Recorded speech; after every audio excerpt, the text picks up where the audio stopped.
We are answering question 4.3.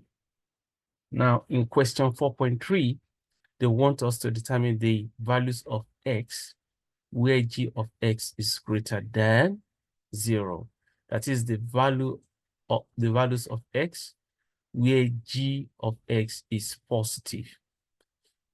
We can answer that question directly from the graph. If you see here, this is the x-intercept, and you will see that the values of x to the left of this x-intercept will give you the value of this curve in the positive y-axis. It means that for values of x less than half, this curve of g of x will be in the positive y-axis. So the answer here will be x less than half. All right. So we can also solve that question mathematically.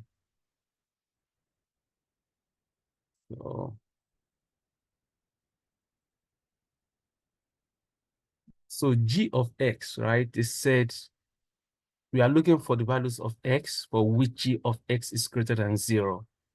Now, g of x is 1 over x minus 1 plus 2. So we can set that greater than 0.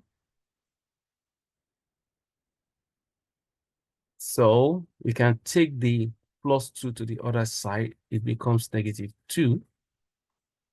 Then we can rewrite this equation in the following ways, right? What you have on the left-hand side here is the same as what you have on the left-hand side here.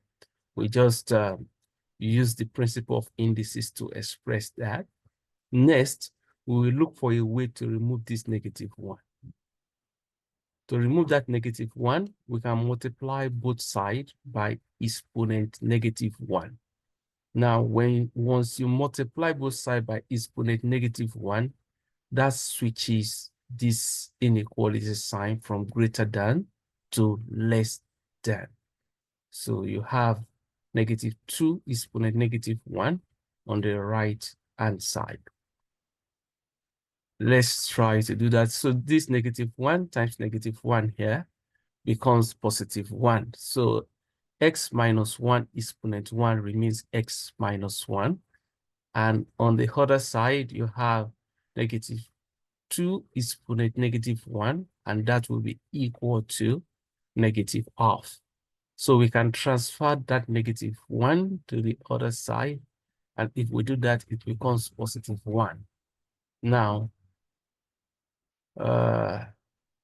1 minus half will give us a half. So that means the values of x will be less than half. But you don't need to stress yourself going through this. You can just do this if you are preparing. The smartest and the fastest way to do that is just to look on your graph, and you can determine the values of x for which g of x would be greater than 0. That is, g of x will be positive. All right, so the next question is question 4.4.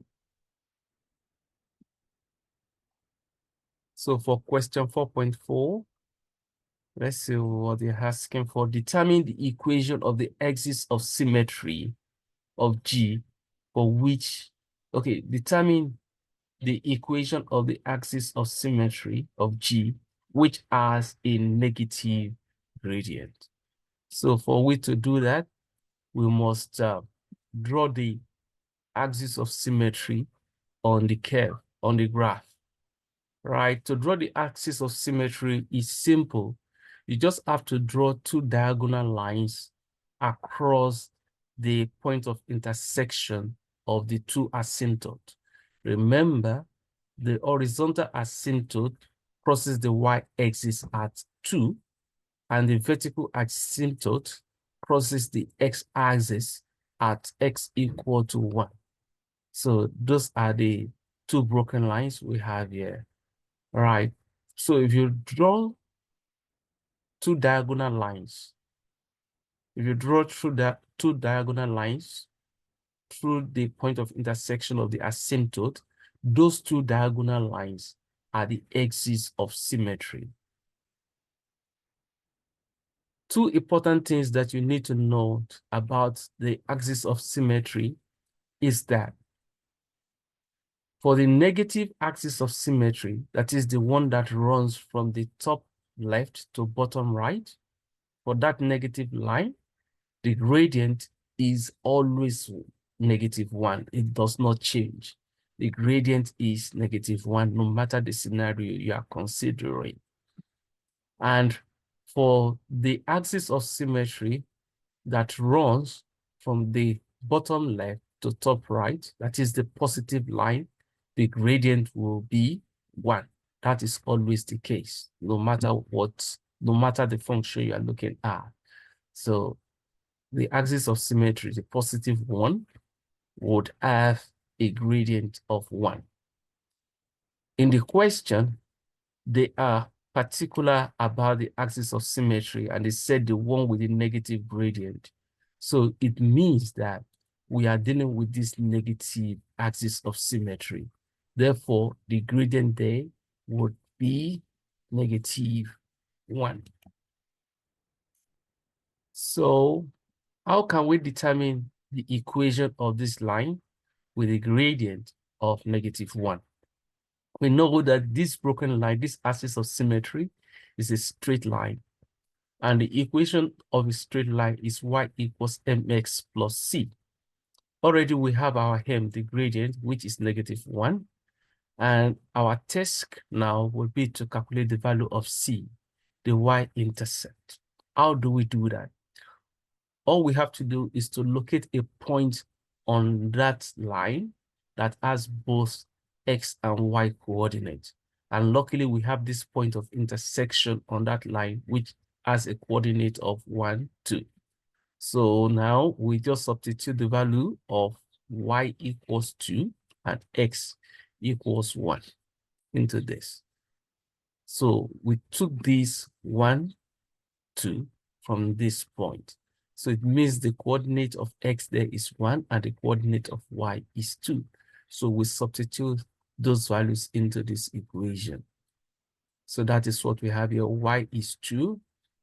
Then the gradient is -1.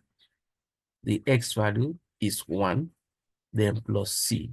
From there, we can calculate the value of c. So that means that c equals 3. That is the y-intercept. So if the y-intercept equals 3, it means that the equation of that line of symmetry, that axis of symmetry with a negative gradient, would be y equals -x plus 3. And that settles question 4.